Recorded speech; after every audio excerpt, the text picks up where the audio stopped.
प्रभातखबर.com, विश्वास वही, रफ्तार नहीं। नमस्कार, आप देख रहे प्रभात खबर और मैं हूं आपके साथ ऋतु सुमन।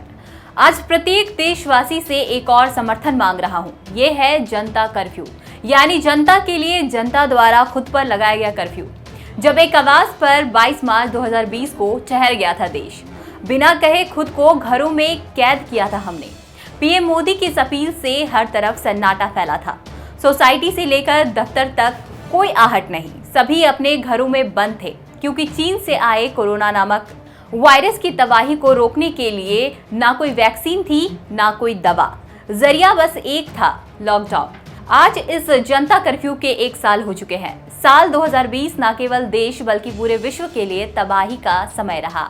एक महामारी ने दस्तक दी, जिससे कई लोगों ने अपनी जान गंवाई, तो कईयों ने इस दौरान लगी पाबंदियों में अपने रोजगार गंवाए। उन मजदूरों को कौन भूल सकता है जो इस लॉकडाउन की वजह से पैदल ही हजारों किलोमीटर चलकर अपने घर के लिए रवाना हो गए।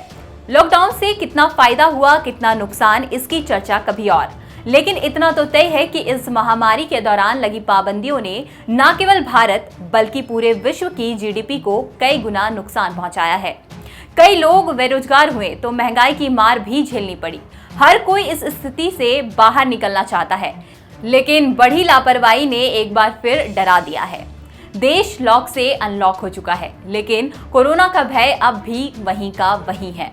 कोरोना तब नया था और किसी को इसके असर का पता नहीं था।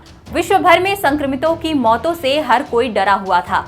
ऐसे में जब पीएम मोदी ने लोगों से जनता कर्फ्यू के पालन की अपील की, तो इसका पूरे देश में व्यापक असर देखने को मिला। दिल्ली, मुंबई, चेन्नई, कोलकाता जैसे कई बड़े शहर ही नहीं, बल्कि देश का हर गांव, कस्बा, गली और मोहल्ला इस जनता कर्फ्यू का हिस्सा बना। हर जगह एक सन्नाटा पसरा हुआ था, क्योंकि तब हर किसी को लग रहा था कि ये सिर्फ एक दिन की कहानी है। ऐसे में रविवार का दिन होने के कारण भी कई लोगों को घर में रहने में परेशानी नहीं हुई। सुबह 7 बजे शुरू हुआ जनता कर्फ्यू रात के 9 बजे तक चला था। पीएम मोदी ने जब ताली बजाने की अपील की थी, उसका असर भी देखने को मिला। बड़ी संख्या में लोग अपने घरों की बालकनी, मेन गेट के बाहर तालियां बजाने और थालियां बजाने के लिए आए थे। तो फिर चाहे वो झोपड़ी में रहने वाला कोई गरीब था या फिर बॉलीवुड का कोई सुपरस्टार। बता दें कि 22 मार्च के जनता कर्फ्यू के बाद प्रधानमंत्री नरेंद्र मोदी ने 24 मार्च को एक बार फिर देश को संबोधित किया था। तब प्रधानमंत्री नरेंद्र मोदी ने जनता कर्फ्यू के पालन की तारीफ की थी, लेकिन इसी के साथ ही देश में 21 दिनों के पूर्ण लॉकडाउन का ऐलान भी कर दिया। यानी लोगों को पूरे 21 दिन अपने घरों में रहना था। ना कोई कहीं जा सकता था और ना ही कोई कहीं से आ सकता था।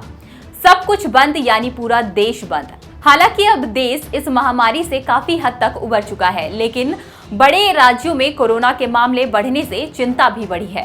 अब हर देशवासी को बचाव के लिए मास्क और बचाव के दूसरे नियमों का पालन करना जरूरी है। याद रहे, एक एक व्यक्ति से देश बनता है, इसीलिए आप जो करेंगे उसका असर सब पर होगा। तो बचाव के तरीके आप अपनाएं, अपनी जिम्मेदारी उठाएं। धन्यवाद।